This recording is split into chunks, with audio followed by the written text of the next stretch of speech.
मैं ठीक हूँ।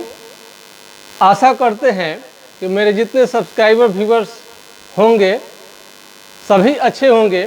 नमस्कार, आप देख रहे हैं YouTube channel GSMP clinic and news में आप सभी का वेलकम है, स्वागत है।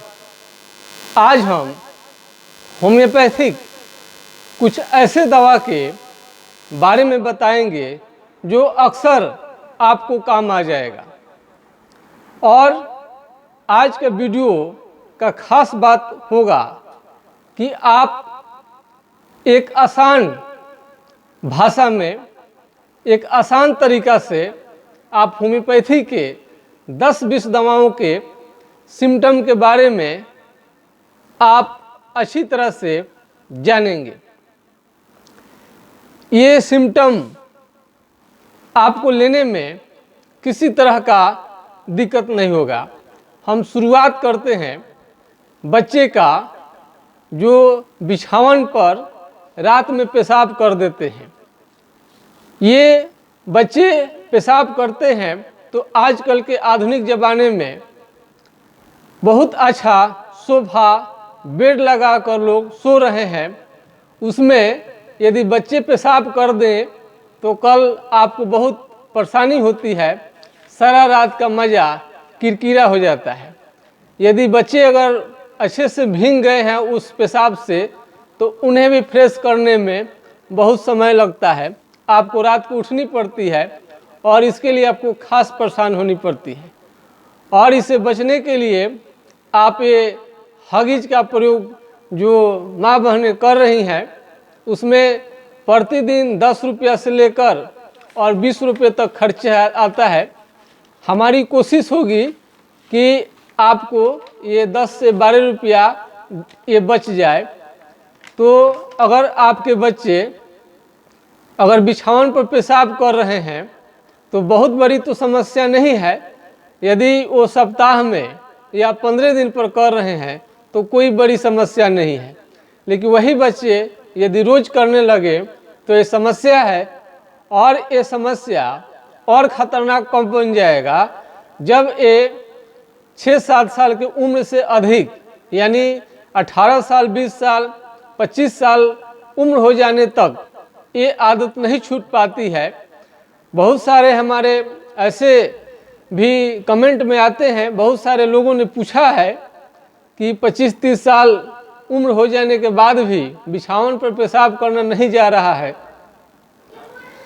तो हमने कहा कि यदि ये पेशाब की समस्या ज़्यादा अगर बढ़ रहा है तो हो सकता है कि आपको पैरालिसिस का शिकार होना पड़े। हमने पिछले वीडियो में हम बता चुके हैं कि कोई भी डिस्चार्ज हो, यदि आपके बच्चे का लार बढ़ रहा है, यदि वो ठीक नहीं हो रहा है, कान बढ़ रहा है, वो ठीक नहीं हो रहा है, और आपके बच्चे का पैखाना यदि बार बार कर रहे हैं, 2, 4, 5 बार कर रहे हैं और आँख से हमेशा कीचड़ आते रहता है, इसके साथ साथ पसीने का ज़्यादा होना, कई तरह का इसमें आपको ये बीमारी देखने को मिलेगा।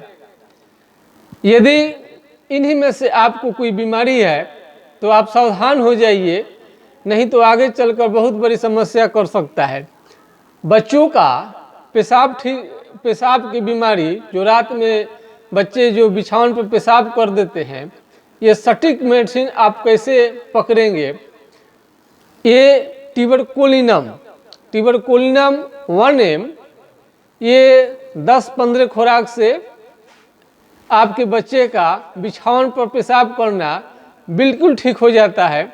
हम ये नहीं कहेंगे कि सबका ये ठीक कर देगा। इसमें इक्वाजेटम लोग दवा देते हैं, मदर टिंचर, पोटेंसी में भी लोग प्रयोग करते हैं।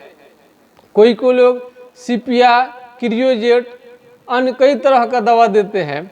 लेकिन ट्यूबरकुलिनम ये हम देखते हैं कि जिनको ठीक कर दिया आज तो वो बच्चे ठीक हैं।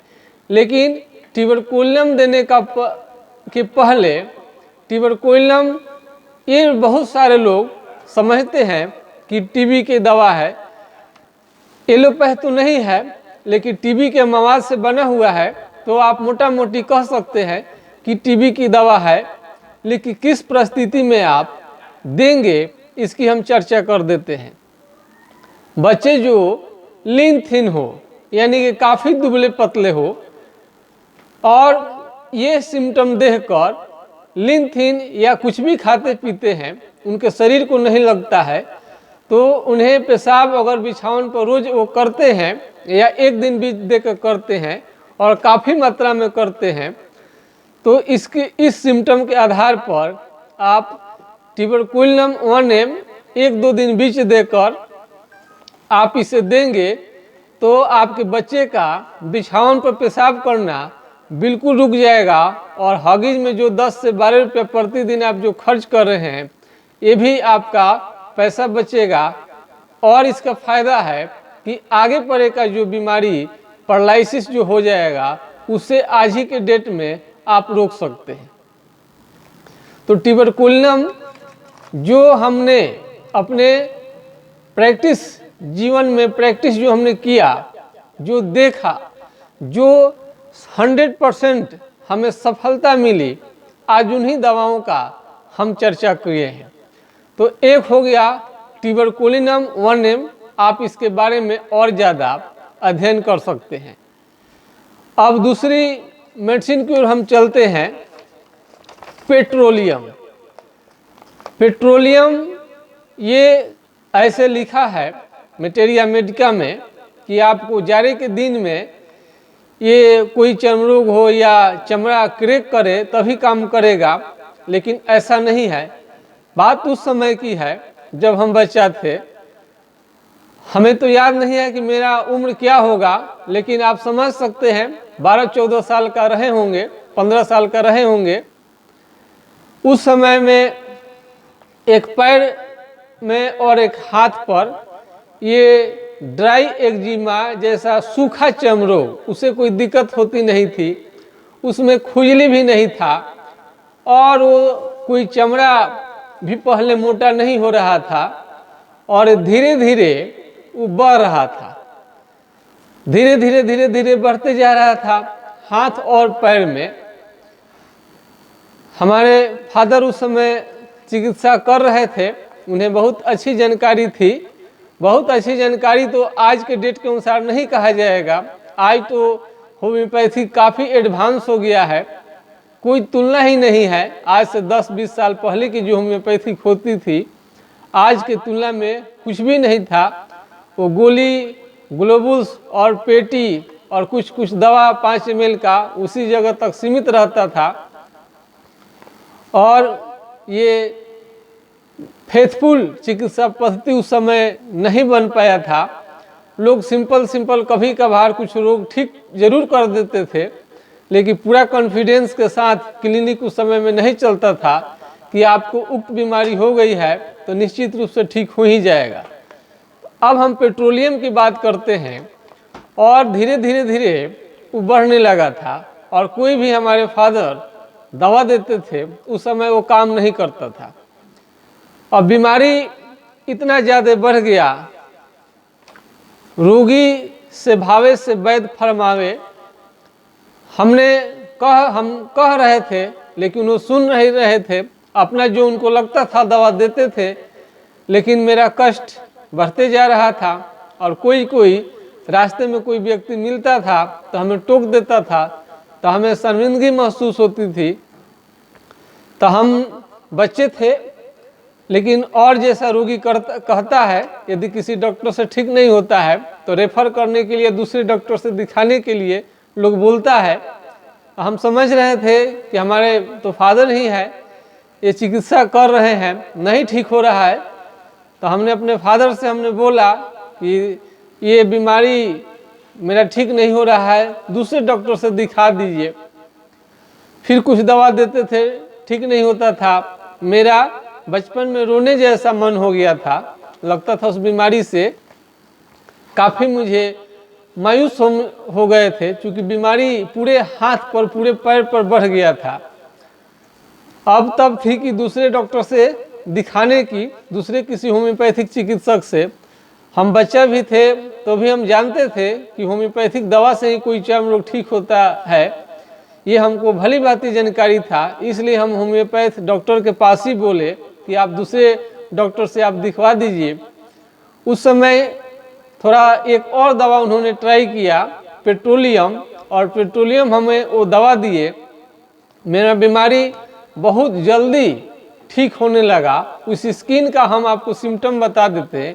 वो थोड़े दूर में पहले फैला था और धीरे धीरे वो फैलने लगा और चारों तरफ से उसका जो पूरा एरिया था रेड था। बीच में जहाँ से फैलता था वहाँ कम हो जाता था और चारों तरफ उसका घेरा जो था वही बढ़ता था। ये यानी कि जहाँ से शुरू हुआ था वहाँ पर कोई ज़्यादा दिक्कत नहीं रहता था, लेकिन बगल में धीरे धीरे बढ़ते बढ़ते चारों तरफ गोला करके आगे पर बढ़ते गया। वो पेट्रोलियम दवा जब दिए उस समय में मेरा बीमारी बहुत अच्छा होने लगा। लेकिन पेट्रोलियम दवा देने के बाद में कुछ दिन के बाद वो भी दवा काम करना बंद कर दिया।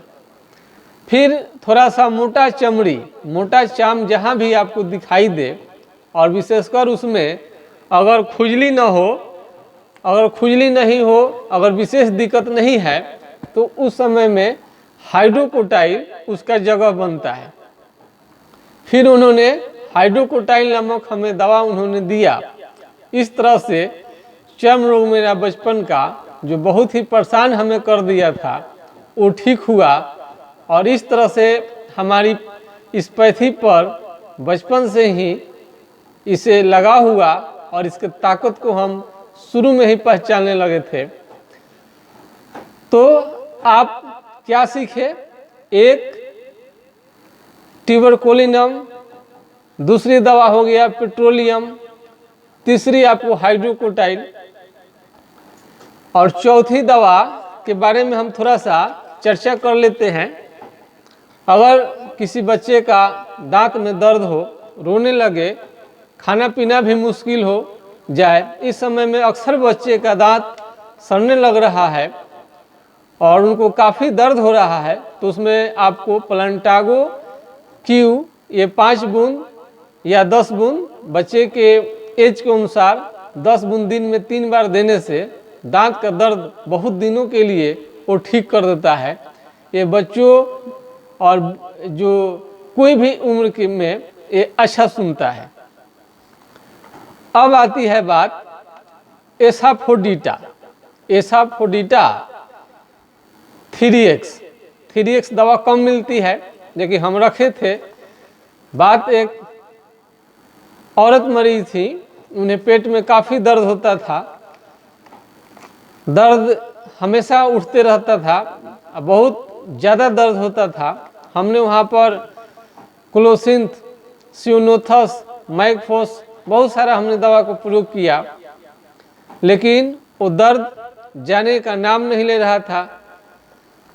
लेडीज जो महिला थी वो अल्ट्रासाउंड के लिए हमें कहने लगी कि मेरा डॉक्टर साहब आप अल्ट्रासाउंड लिख दीजिए, हम इसका अल्ट्रासाउंड कराना चाहते हैं।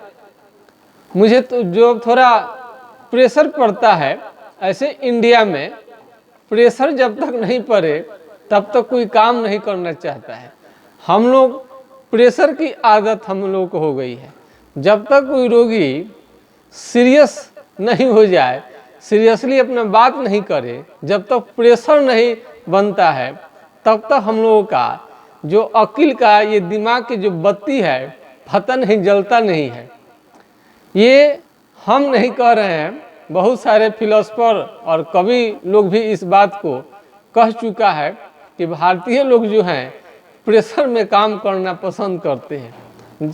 कोई भी कुछ भी कहे, जब तक प्रेशर नहीं पड़ता है तब तक यहाँ पर कोई उस काम को करता नहीं है। तो हमें जब प्रेशर पड़ा तो गैस ज़्यादा खाना खाने की वजह से थोड़ा ज़्यादा लोग खा पी रहा था। तो हम पहले भी जानते हैं कि जो हींग है भारत में मसाले के रूप में या दाल में बहुत सारे लोग डालते हैं, क्योंकि गैस उससे दूर रहता है। और नेपाली लोग तो पहले हींग का व्यापार करता था, बेचने के लिए आता था, लेकिन आज तो स्मार्ट पैकेट में स्मार्ट उसका पैकेटिंग हो गया है उसमें मिल रहा है। हमने एसाफोडिटा 3x दिया और पेट का दर्द बिल्कुल ठीक हो गया। ये ऐसे दवाओं का हम जिक्र कर रहे हैं जो अगर ठीक नहीं होता तो किसी दूसरे डॉक्टर के पास जाना ही पड़ता, कोई उपाय नहीं था। 15 मिनट का वीडियो हो चुका है। हम तो चाहते हैं कि ज़्यादा से ज़्यादा बात बताएं अपने अनुभव का। अब मैं पल्सेटिला दवा के बारे में हम चर्चा करेंगे। बात उस समय की है जब मेरा बेटा बीमार जब पड़ा था और उसे उल्टी और खांसते खांसते उल्टी होता था, शरीर में पूरा दाना निकला हुआ था। हमें समझ में नहीं आ रहा था। इसके पहले एक वीडियो में हम बताए थे, आज फिर बता रहे हैं। ये चेचक है, स्मॉल पॉक्स है, छोटी माता बड़ी माता, इसी के फेर में हम लोग लगे थे कि ये क्या है, पता नहीं चलता था। अंत में उसे लाल लाल हल्का दाना पूरे शरीर में था, लेकिन नोचता नहीं था, लेकिन बुखार उसमें खुजली तो नहीं था, लेकिन बुखार जो फीवर था 104 डिग्री चला जाता था। अब 104 डिग्री जाने के बाद में बच्चा उल्टी करने लगता था। ये 5 दिन हम देखते हो गया, लेकिन बुखार उतरने का नाम नहीं ले रहा था, टस से मस नहीं हो रहा था। हम अपने से एक सीनियर डॉक्टर से संपर्क किए और उनकी हमने सहायता ली। वो क्लासिकल होम्योपैथिक पर ज़्यादा विश्वास करते हैं, इसलिए उनको सिम्टम लक्षण पूरा ठीक ढंग से याद रहता है। तो उन्होंने बाद में ये हमें दवा का सजेशन उन्होंने दिया। अब यहाँ पर भी हम बता देते हैं, पल्सेटिला में भी बच्चा रोता है और कैमोमिला में भी बच्चा रोता है। ध्यान से सुनिएगा, गौर से सुनिएगा, ये आपको जानना जरूरी है। विपरीत परिस्थिति में थोड़ा सा दिमाग पर आप लोड डालिए। जरूरी नहीं है कि आज हम ये चीज़ कह रहे हैं तो आज ही आपको ये दवा का काम आ जाएगा। भविष्य में आपके बच्चे या अन्य कोई भी मरीज बीमार पड़ते हैं, उस समय आपको ये दवा बहुत ही मदद करेगा। इसको नोट करने वाला है। और उस समय जब नए नए बच्चे होते हैं, उस समय आदमी का आमदनी भी कम रहता था। हम सोच रहे थे कि किस डॉक्टर से दिखाए, 30-40 हज़ार रुपया फलना डॉक्टर लेता है, जाते जाते भर्ती करता है, ये स्पेशलिस्ट है, बहुत दूर है, तरह तरह के। लेकिन हमने होम्योपैथी पर अपना विश्वास नहीं छोड़ा था। हमने सलाह लिया और वीपिंग ड्यूरिंग द हीट, यदि जो क्लासिकल होम्योपैथी कर रहे हैं वो इस बात को समझ रहे होंगे हम क्या कर रहे हैं। वीपिंग ड्यूरिंग द हीट, यदि बच्चे का जैसे जैसे ताप बढ़े बॉडी में और रोने लगे तो आप समझिए कि पल्सेटिला का प्रधान लक्षण है। और दूसरा चीज़ आपको है कि पल्सेटिला के जो बच्चे होते हैं वो रोते हैं, वीपिंग करते हैं, तो मन करता है, माया लगता है उन पर और दया भी आता है और लगता है कि कौन सी दवा दे दें। बच्चे चूँकि बहुत कष्ट में है, क्या दवा दे दे कि बच्चा ठीक हो जाएगा, ये हम लोगों को उस पर दया आता है। और वही कैमोमिला का सिम्टम है। यदि बच्चा आपको रो रहा है तो उस पर माया नहीं लगेगा, आपका मन अंदर से करेगा कि इसका कुछ ना कुछ गाल लाल कर दें, या जहां आपको मारने का मन करता है उसे पीटे कस कर। उसका रोना थोड़ा सा भी बर्दाश्त नहीं होता है। तो ये बेसिक चीज़ आपके कैमोमिला पल्सेटिला में है। शुरू में जो भी सर्टिफिकेट इन होम्योपैथिक डिस्पेंसिंग के विद्यार्थी होंगे या अन्य कोई भी, उन्हें ये बात तो समझ में उतना नहीं आएगा, लेकिन आप वीडियो को ध्यान में रखे रहेंगे कि GSMP क्लिनिक एंड न्यूज में इस ढंग का हमने सिम्टम देखा था और ये YouTube से हमने देखा था। उस समय जब भी आप खोलेंगे तो आपको ये याद आ जाएगा। तो इस तरह से पल्सेटिला दवा के बारे में जाने। वीडियो लंबा हो गया है, आप बोर हो रहे होंगे, तो इसलिए ऐसे मैं 4-5 दवाओं के बारे में ही आज बताए हैं। लेकिन मेरा इरादा था कि कम से कम 20 दवा को हम बताएं। अगर हम जल्दी जल्दी बात करेंगे, सिम्टम बताएंगे तो आपको समझ में नहीं आएगा। इसलिए हम धीरे धीरे कहानी के रूप में जैसे हुआ था वैसा ही सेम हम बताते हैं, ताकि आपके दिमाग में ये 50 साल तक के लिए बैठ जाए और नहीं निकले। ये सिम्टम हमेशा आदमी के दिमाग से निकल जाता है। मनुष्य का ये स्वभाव है, याद होता है फिर हम लोग को भूल जाते हैं। हम लोग उसे लंबे समय तक याद करना कठिन रहता है। लेकिन यदि हमारा वीडियो देखते हैं तो कहीं ना कहीं माइंड में यदि है तो आप मेरा जब YouTube channel GSMP clinic and news खोलेंगे तो आपके समस्या का समाधान हो जाएगा।